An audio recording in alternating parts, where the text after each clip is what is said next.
Selamat pagi, Assalamualaikum warahmatullahi wabarakatuh. Waalaikumsalam warahmatullahi wabarakatuh. Ya, Pak, kan Bapak jadi wali kota nih. Gimana sih Pak rasanya jadi sekarang akhirnya jadi wali kota kan sebelumnya oke, Iya. nah sekarang jadi orang nomor satu di Tangsel tuh iya. Saya mencoba beradaptasi tentunya dengan posisi ini mengingat tanggung jawabnya besar. Tapi pada saat yang bersamaan saya tidak ingin kehilangan jati diri saya sebagai Benyamin yang seperti teman-teman wartawan juga tahu kayak begitu gitu. Jadi keseimbangan itu yang saya lagi jalani, yang saya nikmatin. Seperti itu aja. Memang awal-awal sih bukan kaget ya, surprise juga. Oh, gua jadi wali kota ya, gitu kan. Nah, menyadarkan diri akan tanggung jawab itu aja. Siap. nah Pak bisa diceritain nggak Pak dulu kan Bapak sempat memutuskan akhirnya mendampingi Ibu. Nah alasannya dulu itu mau mendampingi Ibu dan alasan sekarang akhirnya juga mau jadi wali kota. Ini Kalau ada tanggung jawab ada ya. Awal itu kan 2010-2011 ya, pilkada pertama. Jadi saya waktu kenalan sama ibu, salaman sama ibu, beliau menggenggam salaman saya dengan kuat. Dari situ saya bisa tahu ibu punya karakter kepemimpinan yang kuat dan ini dibutuhkan oleh Tangsel. Kenapa saya katakan demikian? Karena desain kajian awal pembentukan Tangsel saya meluncurkan itu sebagai kepala Bapeda dulu di kabupaten. Makanya begitu salaman dengan ibu, genggamannya tidak seperti perempuan biasanya gimana sih, kan lemah lembut ya. Ini enggak, ibu kuat. Nah saya bilang ini yang dicari oleh dan dibutuhkan oleh Tangsel. Terjalin chemistry dari genggaman itu atau gimana Pak? Dan dari genggaman itu, karena itu baru pertama kali saya kenal ibu. Kalau aktivitas beliau sebagai ketua PMI, sebagai ketua PKBM dan lain sebagainya, saya udah ikuti di media ya. Tapi ketemu langsung, kemudian bicara soal duet pada titik itu. Saya mau coba sedikit tanya soal sekarang bulan puasa nih Pak. Tapi kita juga masih dalam keadaan pandemi nih Pak. Kalau pandangan Bapak soal pandemi dan puasa nih seperti apa? Ya, dua-duanya sebetulnya punya momentum yang sama. Dua-duanya harus membangkitkan. Saya ingin membacanya dari kacamata ilahiyah. Corona juga virusnya kan punya Allah yang menurunkan. Puasa apalagi gitu, karena dua-dua momentum ini harus membangkitkan kesadaran ilahiyah dari warga masyarakat Kota Tangerang Selatan. Seharusnya seperti itu, bahwa kita harus pakai masker, kita harus jaga jarak dan sebagainya. Ya itulah yang diinginkan Allah dalam melalui pandemi corona ini. Ketemu dengan bulan puasa ini, mestinya kita lihat nanti proses perjalanan waktu setelah puasa ini bagaimana sikap-sikap toleransi, sikap-sikap keilahiannya, takwanya kepada Allah, kemudian mampu menekan sombong dan lain sebagainya. Itu nanti akan kita saksikan pasca corona ini. Jadi bukan semata-mata urusan kesehatan bagi saya, urusan corona ini seperti itu. ada aktivitas berbeda Pak saat puasa di tengah pandemi dan puasa yang tidak saat pandemi di keluarga tuh ada pembatasan kayak bukber gitu misalnya Iya. kurangin atau Iya, memang kalau saya dari dulu ya, zaman jadi camat, jadi bahkan pertama kali lah memegang jabatan struktural itu, saya sudah minta izin memang sama istri sama anak-anak untuk bisa banyak waktu yang saya tinggalkan bersama mereka, dan itu terjadi sampai sekarang gitu kan. Jadi dalam masa pandemi ini memang saya harus bekerja 2 kali ekstra keras mengendalikan, menyeimbangkan semua sisi. PAD yang turun, keinginan belanja daerah yang tetap harus terjaga, harapan masyarakat yang terjaga, tapi kesehatan harus juga kita tegakkan, protokol kesehatan harus kita jaga dan seterusnya.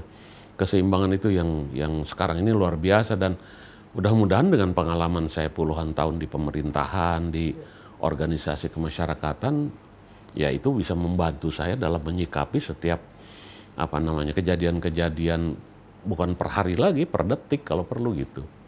Itu modal saya. Apa nih yang bakal fokus jadi pembangunan Bapak di masa Iya. Yang pertama prioritas tetap kepada pendidikan, kesehatan, dan infrastruktur. Ditambah kemudian skala prioritas kedua di bidang sekarang disiplin masyarakat, karakter, kemudian juga soal kebersihan dan soal kreativitas, soal ekonomi mikro, dan itu menjadi prioritas-prioritas saya juga ke depan. Kemudian juga yang tagline-nya saya bercanda sih sama teman-teman gitu kan. Tangsel Benyamin. Apaan? Bersih, nyaman, indah. Saya bilang gitu. Dari situ kan jawabannya banyak, gimana supaya caranya jadi bersih, Tangsel jadi nyaman, harus dijaga selain protokol kesehatan, aspek Kamtibmasnya, indah soal penghijauan, soal kota lestari, soal bercanda saya sama teman-teman, nggak jadi tagline di ini.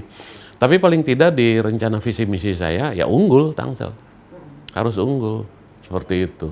Itu visinya, Pak? Ya. Kan ada 5 visinya kalau tidak. Ya. Nah, misinya itu apa aja sih? Unggul, kemudian kota lestari, kemudian saling terkoneksi, efisien dan efektif. Itu rencana-rencana aksi saya ke depan. Di tahun pertama ini mungkin Pak, apa yang mungkin akan segera direalisasikan dalam waktu dekat?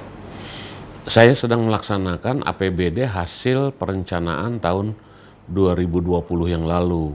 Pada waktu itu posisi saya masih wakil, tapi saya juga ikut mewarnai lah, karena saya sudah punya rencana-rencana ke depan ini akan bukan dalam konteks kekuasaannya, tetapi Tangsel ke depan ini harus menjadi seperti apa.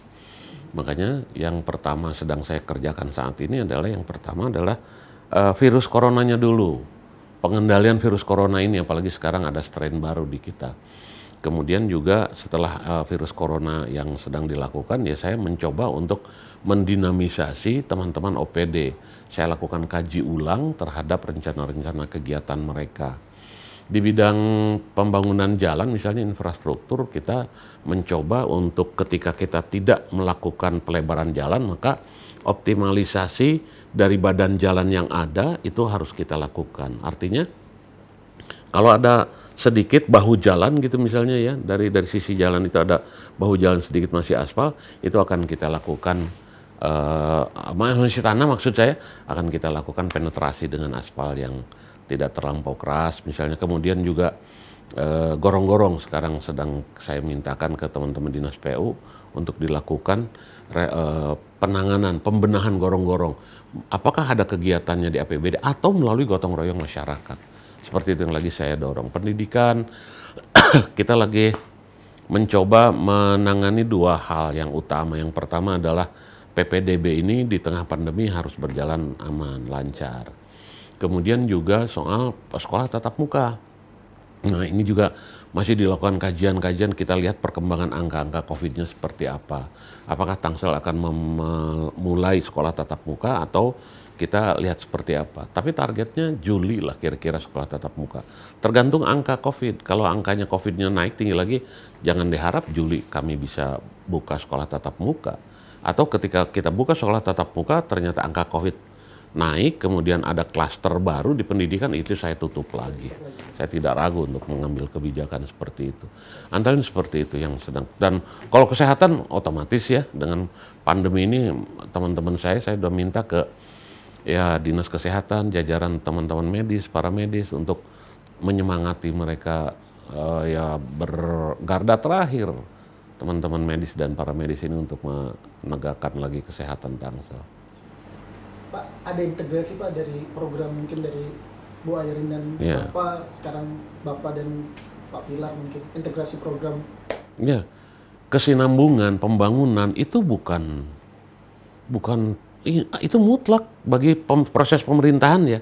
Siapapun pemerintahan nyambung apa enggak dengan apa, meneruskan atau enggak, tapi kesinambungan pembangunan itu mutlak buat pemerintahan. Makanya saya akan melanjutkan apa yang sudah dirintis sama Bu Airin. Dalam skala makronya Bu Airin sudah membangun rumah dan kota kita secara fisik, konstruksi. Maka saya akan fokus membangun sumber daya manusia yang mengisi rumah tersebut.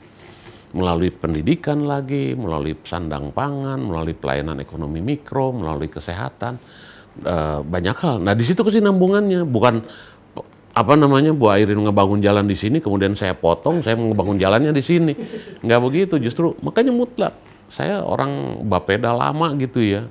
Jadi buat saya itu mutlak gitu. Banget. Kalau nggak mutlak, rakyat nanti yang akan menderita kerugiannya itu seperti itu. Kalau dari program sebelumnya yang sekarang kira-kira perlu ditingkatkan lagi.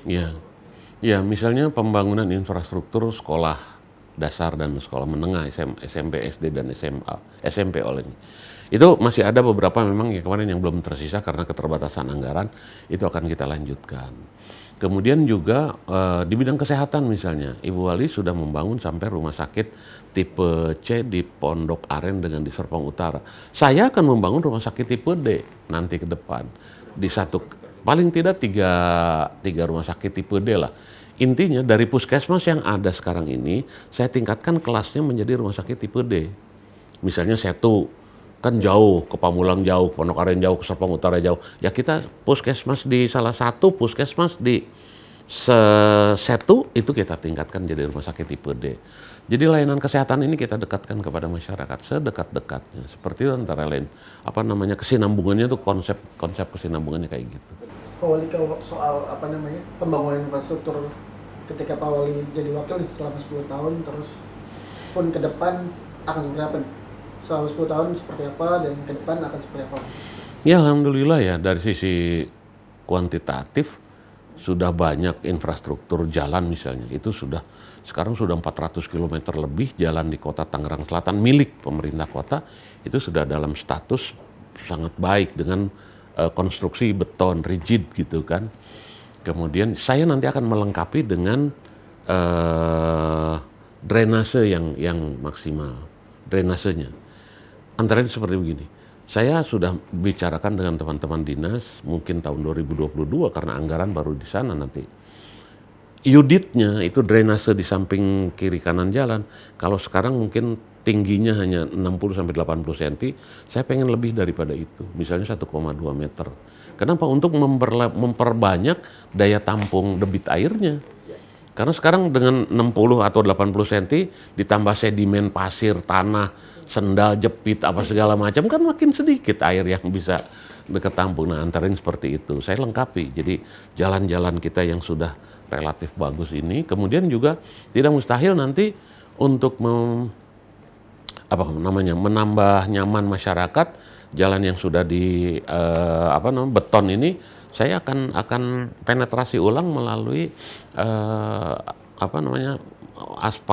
aspal yang ini overlay.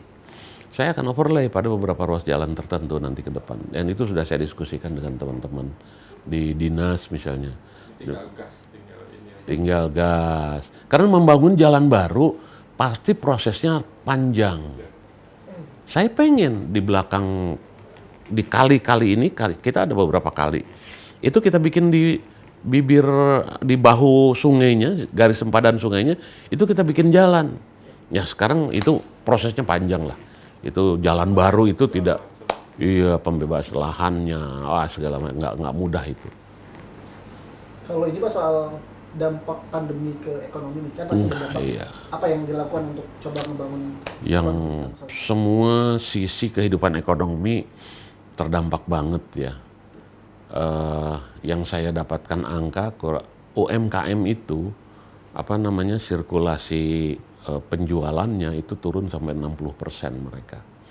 Kemudian juga ekonomi misalnya bisnis kuliner kita juga itu turun 60-65% konon menurut penelitian dari BPS. Demikian juga tingkat hunian hotel kemarin ya. Nah sekarang mulai bangkit lagi. Makanya kebijakan Ibu Airin pada waktu itu menyeimbangkan antara ekonomi dan kesehatan. Jangan dulu-duluin. Kesehatan dulu, ini dibelakangin, nggak bisa. Kita harus berjalan beriring. Intinya protokol kesehatan. Nah itu yang akan saya tekankan ke depan. Ekonomi ini, saya sudah melakukan banyak pertemuan dengan para pelaku UKM. Dinas-dinas saya dorong untuk mensegerakan belanja modal yang terkait dengan pembinaan bagi UMKM. Bantuan modalnya, bantuan peralatannya, pembinaan teknisnya, marketingnya, segala macam. Itu saya dorong teman-teman untuk segera gitu kan. Nah, kemudian nanti kami ke depan karena kondisi ini ingin menciptakan ruang proses ekonominya harus berjalan. Supply dan demand harus ketemu. Mereka UMKM memproduksi makanan-makanan, kemudian tinggal kita cari pembelinya nih. Nah, pembelinya ini pasarnya, saya akan ciptakan pasarnya. Dengan cara apa aja? Banyak, saya kira banyak lah. Walaupun di tengah pandemi gini, saya sekarang lagi kita gencarkan sistem marketing online. Kita sudah lakukan pelatihan langsung dari kita, dibantu misalnya dari vendor atau dari yang lain lah, pebisnis yang lain itu sudah kita lakukan. Nanti kalau angkanya makin turun, makin landai, saya ingin menciptakan beberapa pasar di pertemuan mekanisme penjual dengan pembeli itu ya, produsen dengan konsumen. Misalnya, saya pengen ngadain festival situ di Tangsel. Kita ada 9 situ, di situ nanti kita ramaikan, saya akan sedang siapkan konsepnya, kami akan ajak pihak ketiga, tapi saya tidak, yang pertama akan saya lakukan adalah saya lapor dulu ke Kementerian PU sebagai pemilik dari situ itu. Saya juga sudah diskusikan dengan teman-teman saya di sini untuk kita bikin festival pesantren tingkat nasional. Di Tangsel ini itu potensi, baik potensi pengembangan SDM, potensi ekonomi juga sekaligus bareng. Dari mulai pesantren kita, pondok modern yang pondok pesantren modern atau yang islami, berbau islami gitu ya, yang muridnya cuman 500 sampai 1000, ada yang sampai 3000 sampai 3500. Ada di kita. Wah, kita kumpulkan semua karena mereka hebat-hebat sejatinya. Anak-anak santrinya itu inovasinya banyak. Tinggal kami menciptakan ruangnya buat mereka, tempatnya. Itu antara lain, jadi ketemu tuh penjual pembeli. Kalau sekarang ini saya tahan dulu soal bazar, walaupun menjelang lebaran. Saya tidak mau menciptakan kerumunan. Jadi, tapi kita imbangi dengan marketing online, gitu kan. Saya ajak semua UMKM, oke yuk marketing online. Saya dorong dinas teknisnya. Saya memang sudah minta sejak awal ke Dinas Lingkungan Hidup untuk mendorong percepatan final business case-nya untuk PLTSA itu. Saya tetap akan fokus ke pembangunan PLTSA karena hanya teknologi yang bisa menyelesaikan persoalan sampah di Tangerang Selatan.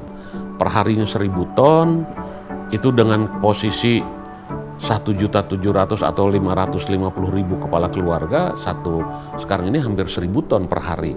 Kalau nambah penduduknya berarti kan timbulan sampah juga nambah lagi.